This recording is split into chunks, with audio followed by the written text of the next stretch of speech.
Hey y'all, welcome back to my channel. My name is Taya and this is Taya's Turning Pages.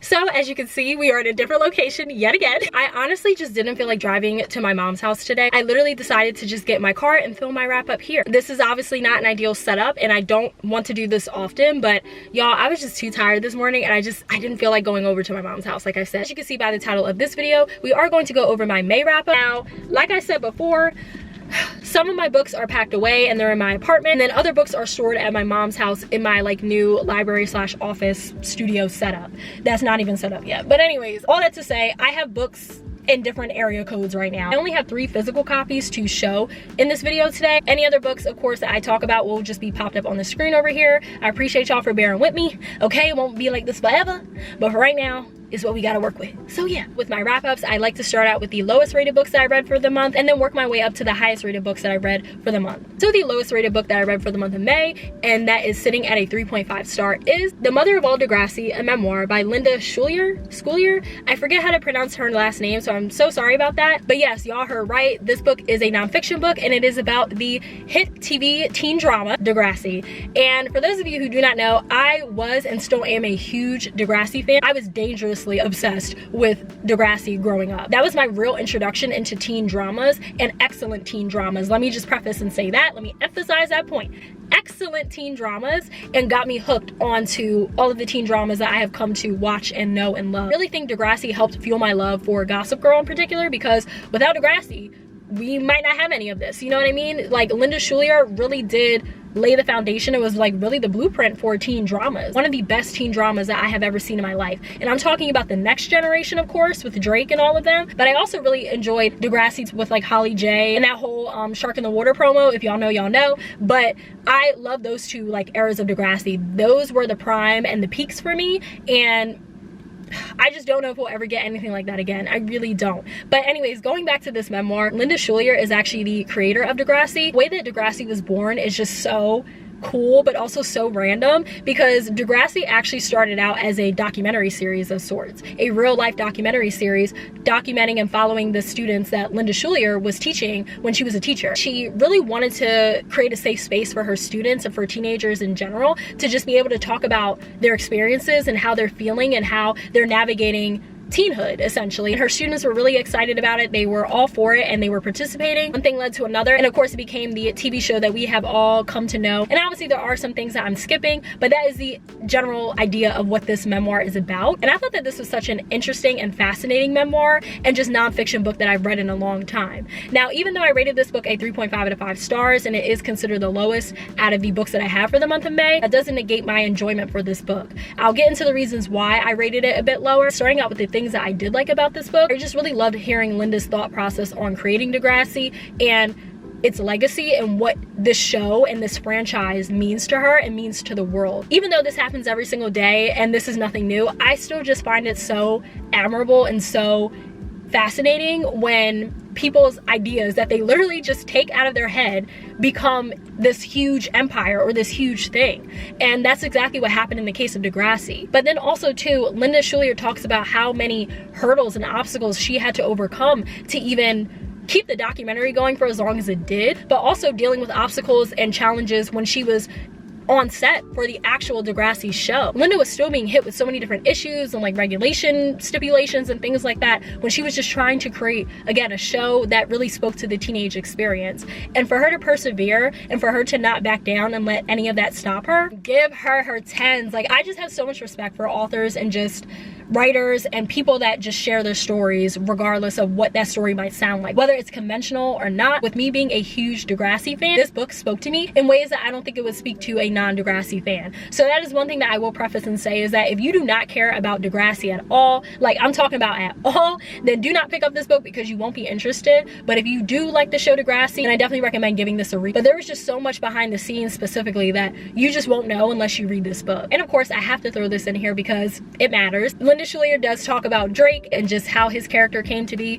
and what he brought to his character Jimmy Brooks. I really liked reading about that chapter because she shared some funny anecdotes and some funny moments that Drake did on set that I just wouldn't have expected him to. I don't know why, because I don't know that man in real life. To just hear about him in a different way, in a different light, especially on the set of Degrassi, because that's how I was introduced to Drake.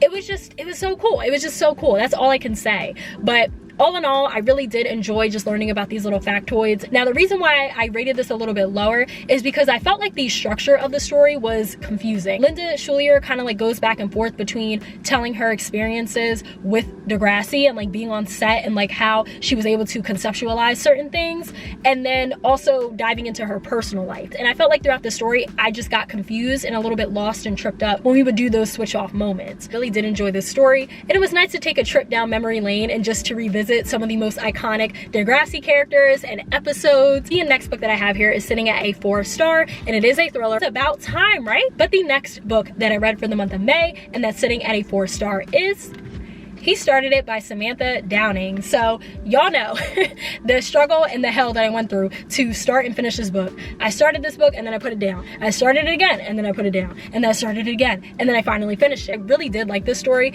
and it did reignite my love and my interest in thrillers. So shout out to Samantha Downing for that. I'm sorry if the angle has changed. My camera died, so I had to change my battery. So I am gonna have to speak even faster because this one is the one that's not fully charged. So anyways, getting back to the story. So I have read the synopsis for this book a million times, and to be honest, I don't feel like doing it again, but I will just say that this essentially follows a very dysfunctional, toxic, and chaotic family on a road trip, and this road trip is a way for them to fulfill their grandfather's dying wishes because they are expected to receive an inheritance if they fulfill their grandfather's wishes. But this is not a normal road trip by any means because their grandfather was really messed up in the head, very sinister. So you follow this family, specifically these siblings, throughout this story of them grappling with their relationship with their grandfather and their family dynamic overall in the past as children, but then you also follow them in the present day while they're trying to fulfill their grandfather's wishes and get this inheritance. So that's all I'm going to say about it. I know that's not a super juicy synopsis, but like, y'all can just look this up on Goodreads if you're interested, or watch my older videos so you can hear me read the synopsis. But I did rate this book a 4 out of 5 stars, like I mentioned, and I ate this book up. I ate this book up when I finally got back into it and like really sat down and was determined to finish it. I was hooked. Samantha Downing's writing is so twisty, so turny, and so fun and entertaining. And there's also like a hint of something sinister with her writing that I noticed too. There are certain thriller writers that I feel like have an ominous air or like a sinister or a wicked air with their writing when it comes to their thrillers. And I feel like I can throw Samantha Downing into that list because I was very unsettled as I was reading this story. There were so many different things that the characters went through in their childhood specifically, but also just during the present day timeline that had me scratching my head a little bit. It had me a little like, oh, what the f was that? You know, I was a bit shook at some of the things that went down in this book, especially when you get towards the end.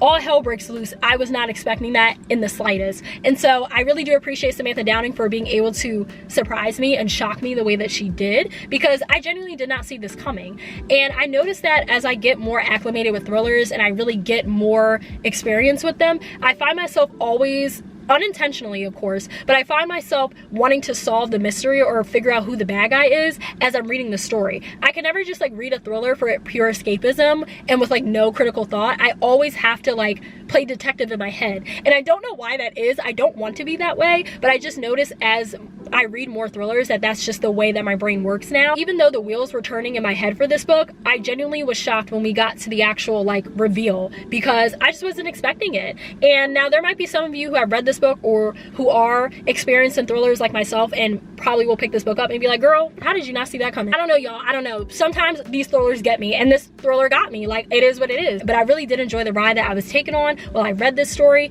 and I thought that all of the characters in here were fucked up. Like, let's just keep it a bean. All of the characters in here were sick in the head. Like, truly. I have not read about a family who is more toxic and dysfunctional and just sick as I did with these group of characters. I just couldn't imagine hating my siblings or hating my family the way that these characters did. And you do get to spend time in at least one of their heads, mostly Beth's head, and you really get to learn about her true feelings for her siblings, but you also get to read about how she felt as though her siblings viewed her. And we don't know, of course, if some of those thoughts were true or not, because we spend most of the time in Beth's head, but just getting to know these characters the way that you do, It's not that far-fetched. This book really did have a lot of the things that I normally look for in my stories. It had a dysfunctional family and just strange family dynamics. It also, of course, had an air of sinisterness to it. It also had a lot of twists and turns, and I also really loved the road trip aspect of the story. I know a lot of people don't like road trip books, and I understand that, but I always have. I've always loved a good road trip story because there's just so much that could happen, and I feel like the possibilities are endless, and that's exactly what Samantha Downing proved in this book. But I don't want to say too much else about this book because it is a thriller, and I don't want to spoil anything. But if you haven't picked up this book yet, or if you haven't picked up anything by Samantha Downing, I definitely recommend giving this a try, especially if you have similar reading taste to me when it comes to thrillers. And the last book that I have here in this 4-star / mid-tier category is What Lies in the Woods by Kate Alice Marshall. So yes, y'all, we got another thriller! We got another thriller. We have 2 thrillers, and I love to see it. This is actually a book of the month pick, and this was book of the month's January 2023 pick. So I'm a little behind, but I did catch up, and I'm so glad that I did because, y'all, this was a fantastic thriller. You hear me say that, and you're probably wondering why I didn't rate this a 5-star, and I'll get to that, but I really, really like this one. I just still think about this thriller and what went down, and just how well Kate Alice Marshall executed this. So right here it says, they were 11 when they sent a killer to prison. They were heroes, but they were liars. Naomi Shaw used to believe in magic. 22 years ago, she and her 2 best friends, Cassidy and Olivia, spent the summer roaming the woods, imagining a world of ceremony and wonder, the goddess game. The game became an obsession and a refuge for the 3 girls. That sanctuary was suddenly shattered when Naomi was attacked. Miraculously, she survived her 17 stab wounds and lived to identify the man who hurt her. The girls' testimony put away a serial killer, wanted for murdering 6 women. They were heroes, and they were liars. For decades, the friends have kept a secret that might be worth killing for, hidden in the forest. But now, Olivia wants to tell the whole story. Then she goes missing, and Naomi sets out to find out what really happened in the woods, no matter how dangerous the truth turns out to be. I was obsessed, and I was hooked from page 1 all the way up until the end. I thought that the plot and the story was gripping. I thought it was fast-paced, and also just very twisty and turny. Like most thrillers, the way that Kate Alice Marshall went about executing this plot, it was brilliant. It was just brilliant. I love the focus and commentary on girlhood, but also just like childhood friendships and just how those can evolve and change over time and can morph into something that you just don't even recognize. Even though they had shared trauma, it really didn't bond them the way that you probably would think it would bond them. There were so many instances where Naomi started to reflect and really come to terms with the fact that Olivia and Cassidy are not the same Olivia and Cassidy that she knew way back when. And you could tell that was a hard pill for her to swallow because she really did love these girls and had their backs because of what they went through that night in the woods, but specifically what she went through.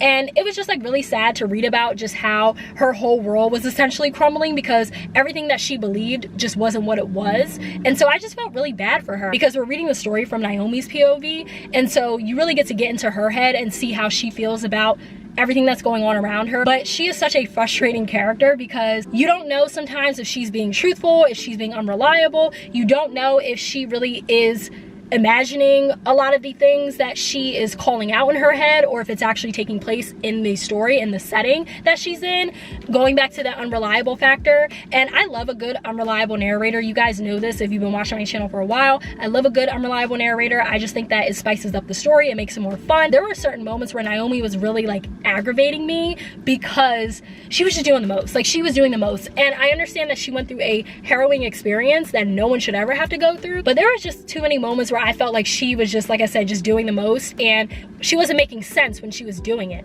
There were certain things that she would do or certain situations that she would get herself in, and I'm like, girl, I'm not saying that she doesn't have the right to take risk and to put herself back out there in the world and not let what happened in her past define her. That's not what I'm saying, but I just felt like she wasn't practicing good safety measures and good preventative measures, knowing what she went through in the past. That's all I'm saying. Now, maybe I'm thinking too deep about it because this is a story at the end of the day. It's a thriller, and like obviously the plot needs to get pushed somehow, but I don't know. And I honestly didn't think that this story was going to get as dark and twisted as it did. I need to stop underestimating Book of the Month thrillers because their thrillers, some of them are really dark-sided. Like they really are. I pretty much figured that out when they offered Things We Do in the Dark by Jennifer Hillier. Once I read that, I was like, oh, okay, so this is the type of time they're about to be on with their thrillers. And I don't know why, but I just feel like because Book of the Month has such a mass commercial appeal and that they cater to so many different audiences, that I did not think that they would offer books like this where there are a lot of like graphic details and just like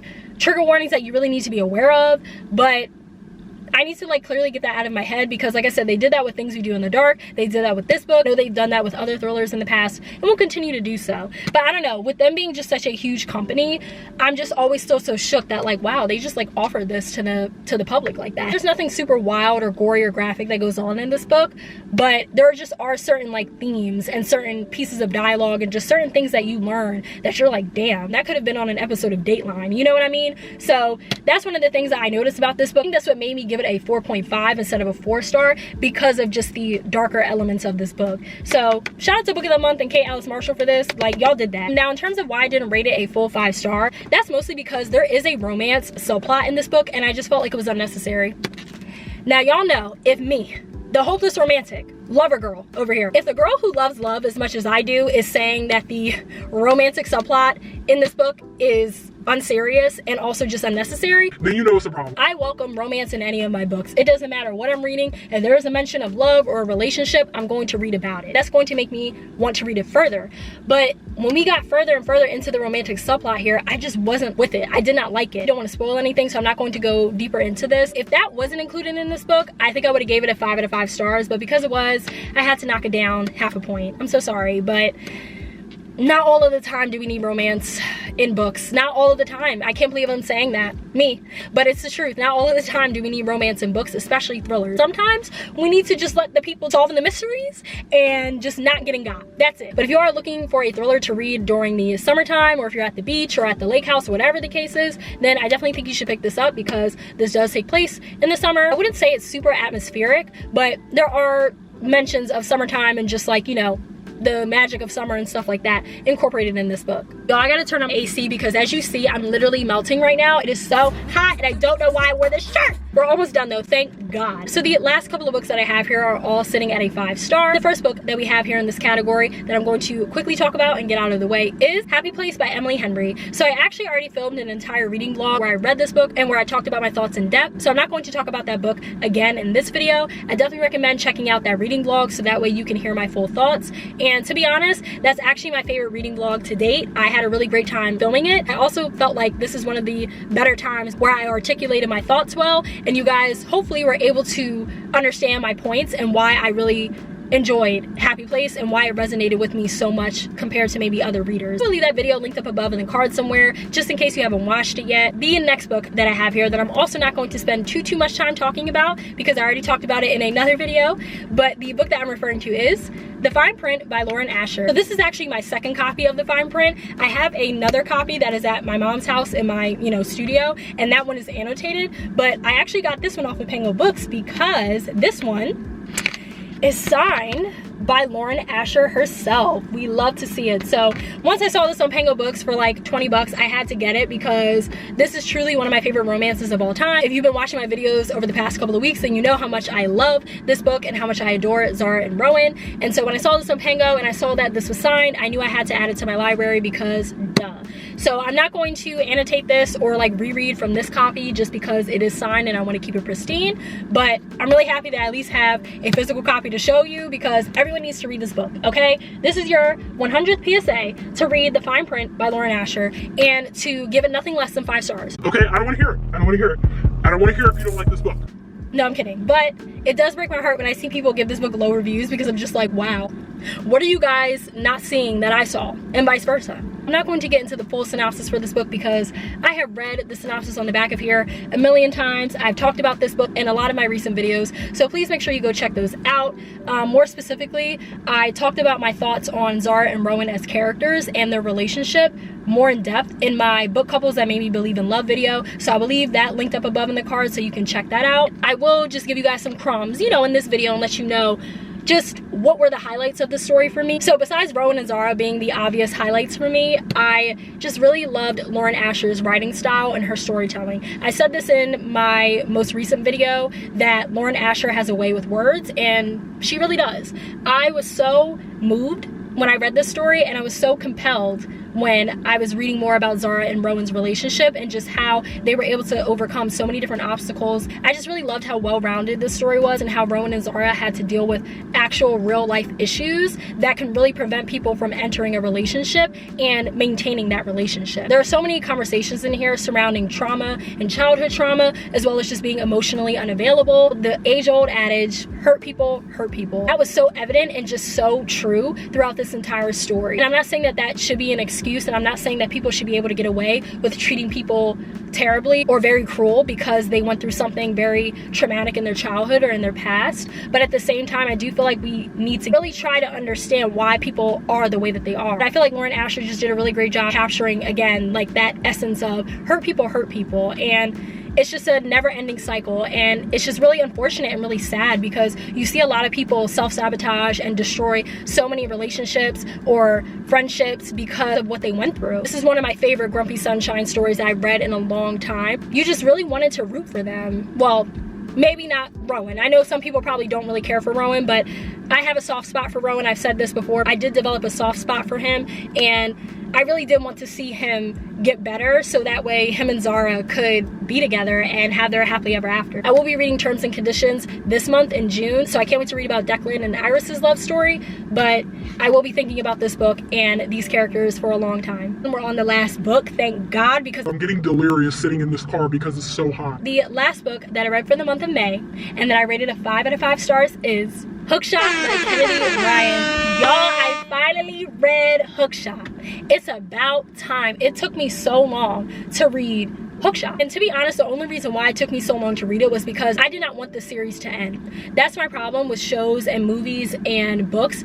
and series in general, is that I never want to finish them because I just know that like I'm never going to be able to have that like looking forward moment again. Now obviously I know I can rewatch it, reread, etc., but it's just not the same as watching something or reading something for the first time. So that's my thought process. It sounds a little kooky, I know, but that's my thought process. And so that's why it took me a long time to read Hookshot, but I had to put a stop to the madness and just read the damn book and give you guys my thoughts, because I really do want to make a video where I share a how-to guide on Kennedy Ryan's books, and I have to complete these series in order to do that. This is another book where I'm not going to read the synopsis for. I'm sorry y'all, I know that this video is kind of a mess, I'm sure, but I have read the synopsises for a lot of these books in so many of my past videos, and because I am a mood reader through and through, I don't read those books when I say I'm going to read them. So I'm constantly putting them on the next TBR and then the next TBR, but it's like I don't want to keep rereading the same synopsises 5 million times. So if you are interested in knowing what this book is about, then I definitely recommend going on Goodreads or just watching some of my older videos. But I will just say that this is the third and final book in the Hoop series written by Kennedy Ryan, and the Hoop series is a sports romance series that follows the NBA. So in the first book, Long Shot, we follow August, who is an aspiring NBA player, and then in the second book, Block Shot, we follow Jared, who is a sports agent, and then in the third and final book, Hookshot, we follow Keenan, who is a NBA star, and he is August's teammate. As you can hear, all of these characters are intertwined and like connected with one another in some way, shape, or form. Some characters are related to the other, some have met just through mutual friends. So going back to my rating and my thoughts for this book, like I said, I gave it a 5 out of 5 stars, and I knew that this book was going to get nothing less than that because every book in the Hoop series has gotten that, and I just knew when I got to Keenan and Lotus's story that it was going to be the same thing, and that's exactly what happened. I fell in love with Keenan and Lotus probably at like chapter 2. Like, I'm so serious. Like, I was already obsessed with them when we got introduced to them in Block Shot, but because Hookshot is their story, it's about their love. It was so profound, so compelling, so moving, so poignant, all of those buzzwords that you guys hear in all of my videos and just book videos in general, because there's no other better way to describe that book. Like, it really is all of those things. It's a mishmash of all of those things and more. I resonated with Keenan and Lotus on a deep level that I can't even get into because we'll be here all day, but just know that those two characters are definitely now in my top 10 favorite book couples of all time list. I do plan on making a part 2 to that video, and Keenan and Lotus will be included, not only because of the things that they went through and how they were able to bond over those things, but also overcome certain things, but also their romance. It was just It was beautiful. It was beautiful.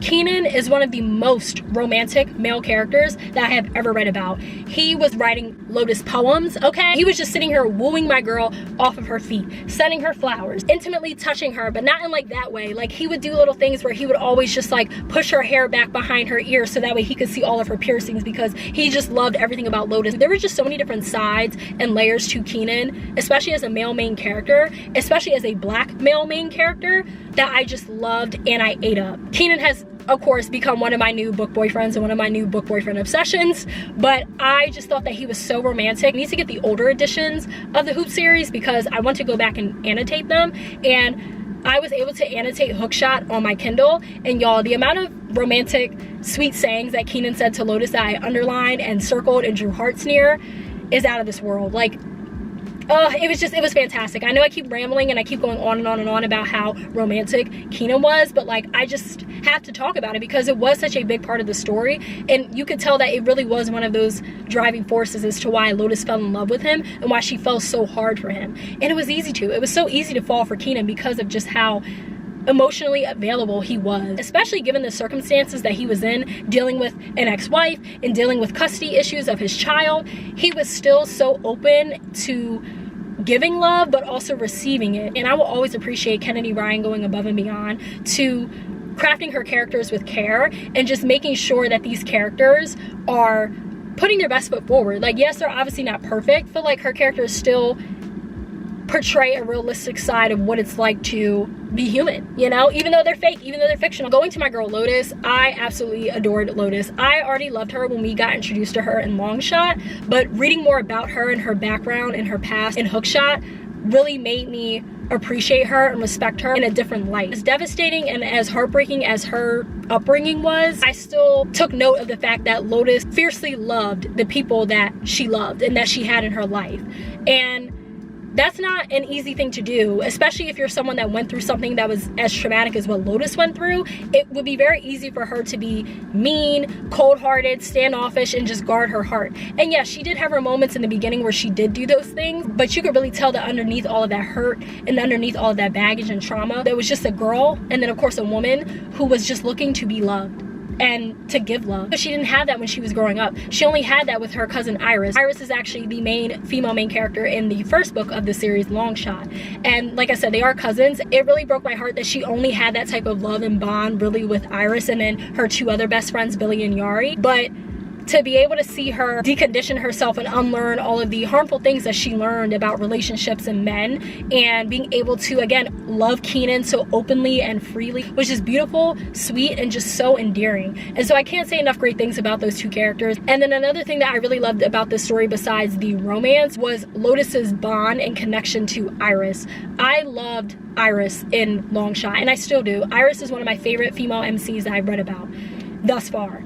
And so to learn more about Iris's upbringing through Lotus's POV, and to read about how these two have always been so close, but to read about the experience that made them even more close and like inseparable, and then knowing that they were able to get their happily ever afters, it was incredible. I feel like now at this point in my life, getting older and just like looking back on, you know, my early 20s and teenagehood and all of that stuff, I really want to make an effort and make it a point to make amends with friends that I used to be friends with in the past, but we stopped being friends because of petty reasons. But then also making sure that I maintain and foster the friendships that I do have with a lot of my female best friends. And that really like hit home for me when I read Happy Place by Emily Henry. But this book just solidified that, like, yeah girl, you gonna have to like really spin the block and figure out if there is a way to amend some of these past friendships that I had where it just ended over the stupidest reason or the pettiest reason, because you guys know how it gets in high school. There are just certain friends and like best friends that I've had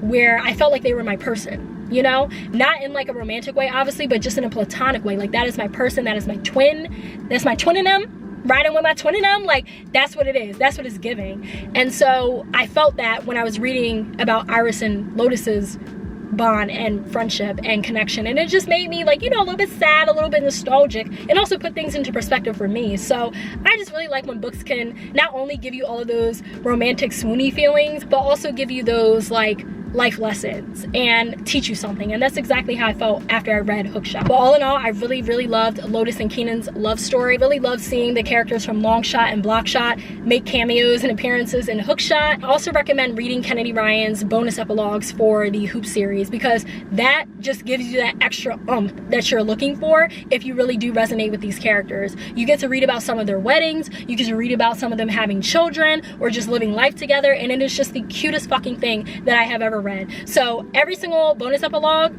5 out of 5 stars too. Like, it's a part of the book, but whatever. It is, I guess you could essentially group it in with the book, but like 5 out of 5 stars for every single bonus epilogue that I've read. They were all phenomenal, and I just loved reading about everyone, like I said, getting their happy ending, and just knowing that they went through hell and back again to now being in a happy, healthy, loving relationship. I just, again, couldn't ask for anything more. I think that Hookshot was a great way to end off the series, and I have no notes. I have absolutely none. This is my favorite romance series to date. I gave every single book in it 5 out of 5 stars, and